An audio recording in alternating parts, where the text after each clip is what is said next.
டோமினோஸில் புதுசாக சீஸ் வால்கனோன்னு சொல்லிட்டு இன்ட்ரடியூஸ் பண்ணியிருந்தாங்க.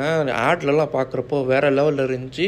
சரி, அதில் அந்த கார்ன் சீஸ் ஃப்ளேவரில் ஒரு சீஸ் வால்கனோ பீஸா ஆர்டர் போட்டிருந்தோம். அது மட்டும் இல்லாமல் கிளாசிக் பீஸா 2 சேர்த்து ஆர்டர் போட்டிருந்தோம். 3மே நம்ம வீட்டுக்கு வந்துருச்சுங்க.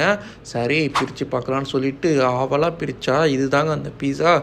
ஒருவேளை டெலிவரி வீட்டுக்கு வந்ததுனால இப்படி ஆகிடுச்சா, அங்கே உட்காந்து சாப்பிட்டா நல்லாயிருக்குமா, இல்லை இப்படி வந்ததுனால இதாகிடுச்சானான்னு தெரிலங்க. டோட்டலாக டிஸப்பாயின்ட் தாங்க. டேஸ்ட்டும் அவ்வளோ நல்லா இல்லை, ஓகேவாக இருந்துச்சு. அதில் சீஸும் அவ்வளோவா அது இல்லை. மற்றபடி டேஸ்ட் ஓகே, ரொம்ப சூப்பர் கிடையாது. இதில் ப்ரைஸ் பார்த்தீங்கன்னா 300 ருபீஸ்க்கு அது ஒர்த்தான்னு நீங்களே சொல்லுங்கள். கிளாசிக் பீஸா மாதிரி தாங்க எனக்கு இருந்துச்சு. இதுதான் அந்த கிளாசிக் பீஸா. ரொம்ப பெரிய டிஃப்ரென்ஸ்லாம் தெரியல. கிளாசிக் பீஸாவே அதுக்கு நம்ம வாங்கி சாப்பிட்றலாம் போல். கிளாசிக் பீஸா டேஸ்ட் நல்லா தாங்க இருந்துச்சு. வேணா ட்ரை பண்ணி பாருங்கள். இந்த வீடியோ பிடிச்சா லைக் பண்ணிங்க. நம்ம சேனலுக்கு தான் ஃபஸ்ட்டு வேணால் மறக்காமல் சப்ஸ்கிரைப் பண்ணிங்க. நிறைய ஃபுட் கண்டென்ட் வந்துக்கிட்டே இருக்குங்க. மறக்காமல் சப்ஸ்கிரைப்